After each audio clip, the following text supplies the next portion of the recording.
The Bruins end their losing streak thanks to a dynamic new top line and then promptly get the tank right back on track.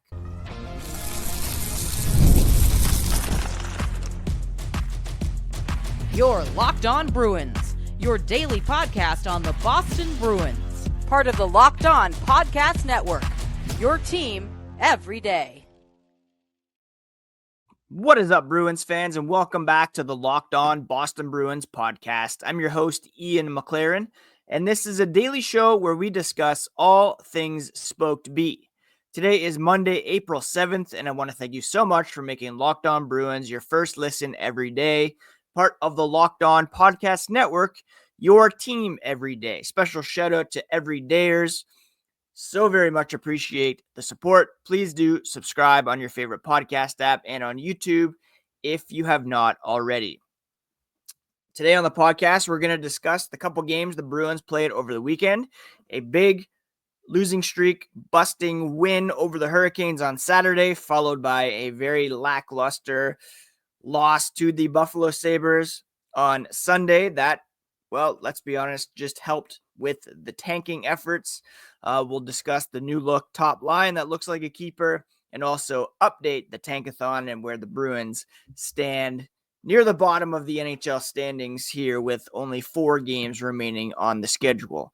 Before we get into all that, a quick reminder, you can find the podcast on social media at Locked NHL Bruins. You can find me, my hockey thoughts, dad jokes at Ian C. McLaren. I am a lifelong Boston Bruins fan. Been covering this team for various outlets for 20 years. I was a full-time hockey news editor for The Score for 5 years and have been hosting this podcast since 2019. Now, the Bruins entered this weekend's action with a 10-game losing streak, 0-9-1 over that span, and a lot of players admitted that it had been a tough couple of weeks. Things had been rough since the trade deadline. They only had 2 wins, followed by this losing streak, and it was kind of a pressure reliever here with a big 5-1 win over the Carolina Hurricanes, a team that's right in the playoffs and could very well challenge for the Stanley Cup this season. A huge win for the Bruins in that respect. It was good for the morale. It was good for them to just be able to relieve that pressure and to kind of regain that belief in themselves that they can indeed beat other teams around the NHL. The big story in that one, of course, and it continued over the weekend, was the emergence of a new top line for the Boston Bruins.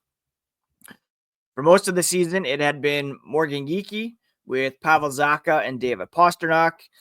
For the last little bit here, Joe Sacco is experimenting with Elias Lindholm in that center spot, and it's paid off huge. Morgan Geekie and David Pastrnak each had 5 points in the win over Carolina. Lindholm had, I believe, 4 points all by himself there. He's currently on a 3-game goal streak after scoring again yesterday versus Buffalo. Lindholm had 1 goal, 2 assists. The other guys each had 5 points. And over the weekend, that line combined for, 18 points over those 2 games. Pastrnak had 3 goals, 5 assists over the weekend. Morgan Geekie with 2 goals, 4 assists. And then Lindholm with 2 goals, 2 assists. And he is on a 3-game goal scoring streak. Elias Lindholm, of course, was signed to that lengthy, expensive deal last summer and has not really lived up to that throughout the course of the season. But if he can jump up on that top line, and of course, it's incumbent on the Bruins to get a deal done with Morgan Geekie in order to keep that line together. But if that trio can carry over into next season, it could be a very good thing for the Boston Bruins to have Lindholm, who's being paid as such, to step into that role as a top line center. David Pastrnak said overall, he's a 200-foot player who can make a play, really good on faceoffs, smart player, obviously really good defensive player. The key is that he is a very up and down player, and he will get around and to the net. That's how he got the goal on Saturday. Created space for the wingers, got to the front of the net, banged it in, and that was kind of the vision when Lindholm was signed, is that he would maybe jump into that role, Patrice Bergeron, David Krejci role that those guys, obviously excelled in. Maybe not quite to their level, but jumping in alongside David Pastrnak and giving him the time and space to excel. Now, Pastrnak has become a player who can excel, and, he's on the verge of another 100-point season. He's got 40 goals already. He's kind of a guy who drives the play on whatever line he's on. So not only could he benefit from Lindholm's 200-foot play and that strong net front presence, but also Pastrnak could elevate Lindholm's game as well and make him look more like the $7.75 million player that he has been signed as. Of Pastrnak, Lindholm said he had no idea where this team would be without him. He's obviously played some really good hockey for the Bruins, giving them a chance most nights when they were in the mix, and he's still been excelling even when the Bruins have been falling back. 90 plus points, on the verge of 100. Could not likely to hit 50 goals this season, but he's got the 40. And again, hopefully those two guys, as two of the highest paid forwards, can elevate the whole group. Now, obviously, there's questions about who will fill out the roster beyond those two. Maybe, hopefully, Morgan Geekie when he's resigned. Pavel Zacha is going to have to find his place away from the top line. He and Casey Middlestat didn't look too great together, but those two guys will need to figure it out. They're looking at Fraser Minton, Fabian Lysell, still getting some major play. He had one chance yesterday, but still looking for his first point. You have, again, Middlestat, Marat, who's Nudinov, looking for a bounce back for Jeremy Swayman, who's played pretty well as of late. So there's a lot of players to build on. Again, Husey, Lysell, Minton, Patra, they're all very young still. None of them are guaranteed spots on the opening night roster, but the hope is that they'll be able to take a jump forward next season. The Bruins will have a lot of cap space to spend to hopefully give the second line a boost, or the 1B line a boost, if they can sign a Nikolai Ehlers or a Mitch Marner. Obviously, that would be huge for them to be able to spread out the offense and not have it all rely on Lindholm, Pastrnak, hopefully Morgan Geekie. So that game against Carolina was obviously very encouraging. It helped them take that weight off their shoulders. Jeremy Swayman said it was so good to see the Garden happy again. It's a feeling that they've missed, and it's addicting. So they're not going to let that happen again, where they go through these long stretches of losing. They did, however, bounce back on Sunday with the losing effort. And let's be honest, that's kind of what we want at this point because of the high draft pick that is on the line. We'll talk about the loss to the Buffalo Sabres and what it means to the tankathon here as the podcast continues.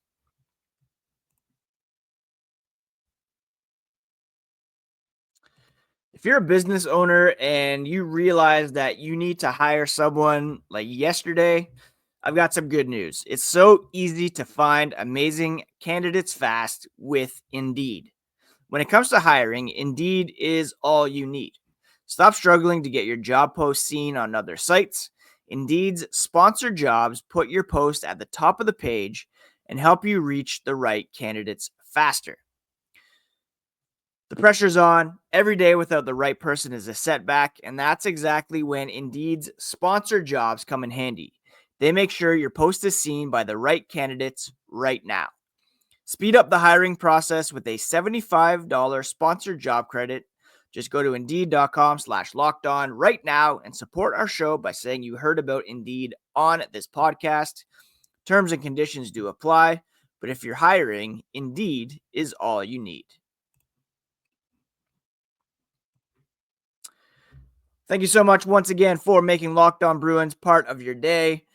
Please do subscribe on your favorite podcast app and on YouTube if you have not already. And everydayers will know that in the recent past, since around the trade deadline, as the losing streak began and extended to 10 games, I've been all in on maximizing Boston's draft potential here by securing the highest possible pick.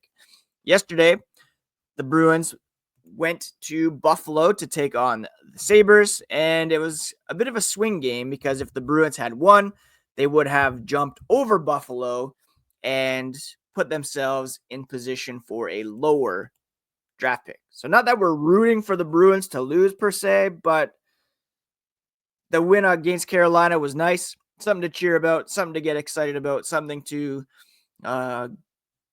renew our hopes for perhaps a quick turnaround next season. But coming back, losing to Buffalo, kept the Bruins down in a tie for last place in the Eastern Conference, and with a good chance of getting a high draft pick in the upcoming NHL entry draft, which is going to be a big focus of the podcast once the regular season ends, because obviously the Bruins won't be in the playoffs.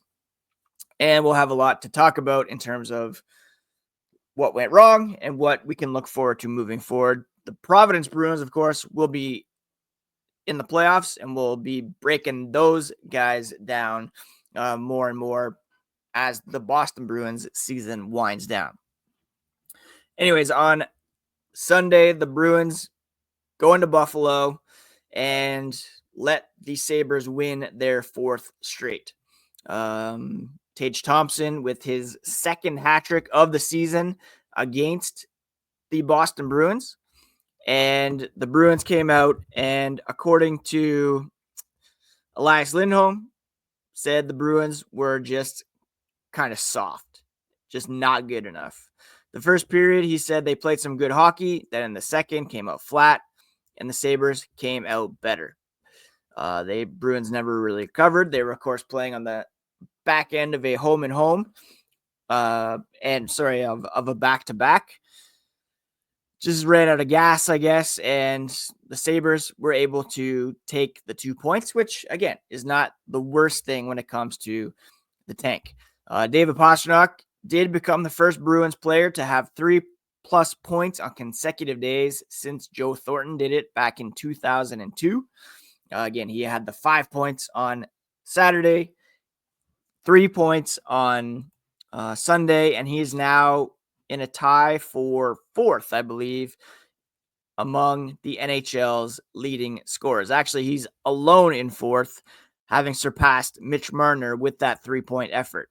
He's behind only Nathan MacKinnon, who's got 115 points, Nikita Kucherov, who's got 112 points, Leon Draisaitl at 106, and Pastrnak now at 97, which is remarkable considering how bad the Bruins have been around him. He's got 40 goals, 2 back of Alex Ovechkin, who, of course, set the record for most goals of all time yesterday against the New York Islanders. Tage Thompson with the hat trick jumped 3 ahead of Pastrnak. William Nylander has 44, and Leon Draisaitl has 52. Looks like there might only be one 50-goal scorer in the NHL this season. So again, an up and down weekend for the Bruins. The big takeaway was the fact that that top line does look pretty decent. Morgan Geekie continuing to score at a high rate. Everydayers will remember I'm a bit cautious of sustained success here, seeing as his shooting percentage is at 20.7. He has 12 more goals than he did last season in 3 fewer games. But last season, he had a 13.1 shooting percentage. This season, it's at 20.7. He's got those 12 more goals on just 10 more shots. So there's a very real possibility that his shooting percentage could drop down towards his career average, which is 14.1%, which would shave a few goals off of his total if he doesn't raise his shot total even more. 140 shots in 73 games is fewer than 2 per game. And to be a high volume goal scorer on an annual basis requires that you shoot the puck more than two times per game on the net. So he's really going to have to work on getting his shot total up, I think, if he wants to sustain this success moving forward. And hopefully that's something the Bruins will take into account when it comes to contract negotiations. Not that they should be super stingy, but you don't also want to necessarily open up the checkbook for a guy who's riding that 20% shooting percent. So the loss of the Sabres helped them stay behind Buffalo in the race for bottom in the Eastern Conference. The Bruins are tied with the Philadelphia Flyers. The Flyers have 1 game in hand. Boston is 1 point behind Seattle. Very unlikely that they will fall below either Nashville, Chicago, or San Jose. So the best case at this point seems to be finishing with the 4th fewest points in the NHL and giving them a good shot at a very nice draft pick. And we'll update the tankathon here coming up in a moment. The Bruins do have 4 games remaining on the schedule. We'll touch on what's coming up for them over the next couple of weeks as well. But big takeaways. It was great to see them get that win over Carolina. Carolina tweeted yesterday that, they were glad to avoid the embarrassment of having Ovechkin score the record-breaking goal on them. Losing to these Bruins at this point, just as or even more embarrassing. Sorry, Carolina, to burst your bubble there. Again, this team is not what it was to begin the season. You can't evaluate future prospects or even the current group as though this is what the team will look like moving forward. There are very few pieces, I think, that you can bank on being here to begin next season. Up front, of course, hopefully it's Geekie, Lindholm, and Pastrnak. You have Casey Middlestat and Pavel Zacha signed for 2 more seasons after this one. Fabian Lysell will be on his entry-level deal for 1 more season. Mark Kastelik signed for 3 more seasons. Fraser Minton, I believe, will be on the opening night roster. 2 more years on his ELC, but that's it. Those are the 7 forwards signed so far for next season, which is just over half the group, and you can't even count on Lysell being there necessarily. On the back end, McAvoy, Lindholm, Zadorov, and Peak are your only ones signed. Lorai, of course, will be re-signed. Then you have to fill out the group with either Henry Jokiharju or bringing in some more defensive help. Swayman, Korpisalo set in net, barring a trade of either one. Don't forget, Jeremy Swayman's no move clause doesn't kick in until July 1st. So until that happens, there's not that security there. These are all topics that we will discuss here. Once the regular season is over, there's 4 games remaining. We'll touch on what's coming up and also update the tankathon here as the podcast continues. Ever check your bank account and wonder, where did all my money go? Between dining out, online shopping, entertainment, it's easy to lose track, and that's where Monarch Money comes in. Your personal CFO, giving you full visibility and control over your finances. Monarch Money isn't just a budgeting app, it's a complete financial command center. You can track all your accounts, investments, and spending in one place, so you stop just managing your money and start building wealth. Instead of juggling multiple apps, you can use Monarch to check your finances, track spending, even plan long-term goals. Managing money with your partner is smoother than ever. You can track shared and personal accounts, set goals, and stay on the same page without the stress. Take control of your finances with Monarch Money. Use code LOCKEDONNHL at monarchmoney.com for 50% off your first year. That's monarchmoney.com, code LOCKEDONNHL for half off your first year.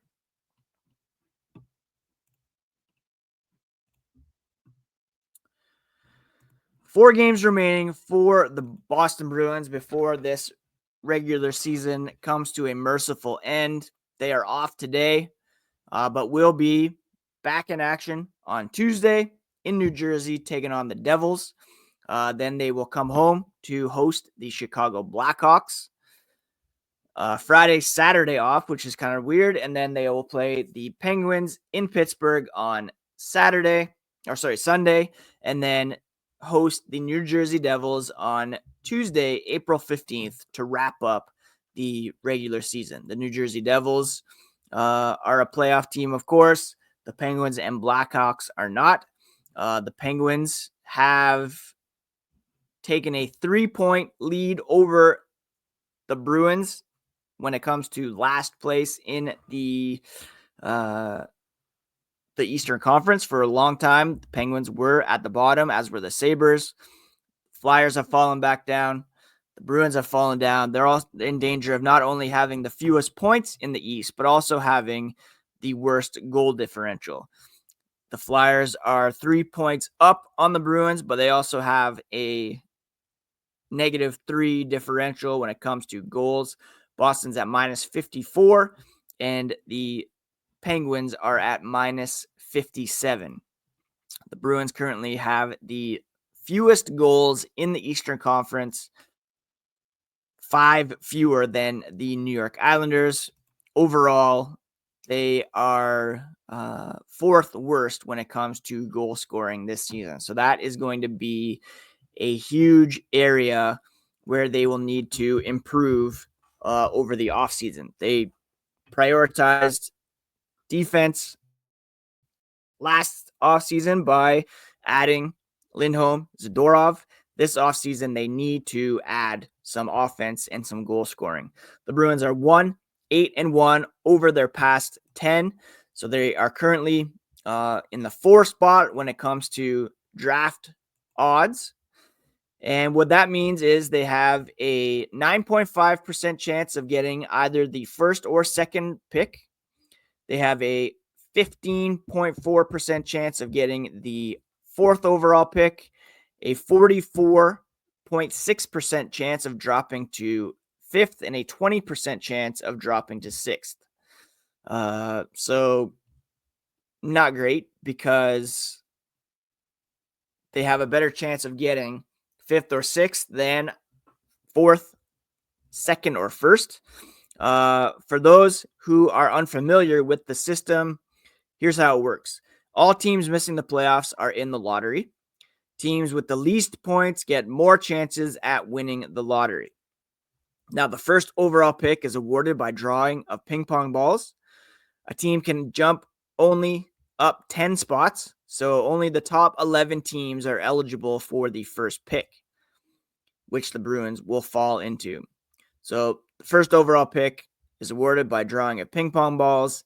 A second drawing is held to determine the other lottery winner. Like the first drawing, the second winner can only jump 10 spots, but this time it's using a reseeded order following the first drawing. So say some team jumps up, then the teams are reseeded for the second drawing. That's kind of how it works. Ties are broken by teams' total number of regulation wins, regulation and non-shootout overtime wins, and the head-to-head if still tied. The Tankathon uses points percentage instead of points to account for a different number of games between games played. So all that to say, we're going to run the mock draft here a couple times, our mock draft lottery, and see where the Bruins end up. Let me share my screen here so that you can make sure that I am not falsifying the results here. Let's bring up the Tankathon, and we will run this here for the first time. And we get the Nashville Predators moving up to first, the Columbus Blue Jackets moving up to second, San Jose, Chicago, and then Boston moving down one to the fifth overall spot, which would not be bad. The worst case scenario, of course, would be dropping down to sixth. I still believe they would get a very formidable player at the 5 spot. Here, second running, the Bruins fall to 5, with Seattle making a big jump up to the first overall pick from 6. That would not be ideal. Of course, here we have the Islanders moving up huge, 10 spots. That's the max you can move up. Pittsburgh moving up 5 spots, bumping Boston down to 6. That would be very unfortunate for the Bruins. So here we have 5, 5, 6. Fourth running, straight up. Everybody where they are supposed to be. Boston picking 4th. Let's do it the final time. Boston moving down to 5th. Based on the Tankathon's mock draft, 5th would be Anton Frondell, which I believe would be a very nice pick for the Boston Bruins. And we'll, of course, break it down here as the offseason begins. That's it for today's episode of Locked On Boston Bruins, my friends. Thank you so much for making Locked On Bruins part of your day. Please do check out the Locked On NHL podcast as your second listen. All the local experts gathering to give you league-wide coverage. We are also debuting NHL Game Night on a regular basis on the Locked On Podcast Network. That will be post-game coverage of all the action from around the NHL immediately after the final games of the night. Every game, every night until the Stanley Cup champion is crowned. Get local analysis on a national scale. You can find NHL Game Night on Locked On NHL on YouTube or wherever you listen to podcasts. It's all part of the Locked On Podcast Network, your favorite team every single day. Have a great Monday, friends. Take care of each other. Take care of yourselves. And we'll talk to you again here on the next episode of Locked On Boston Bruins.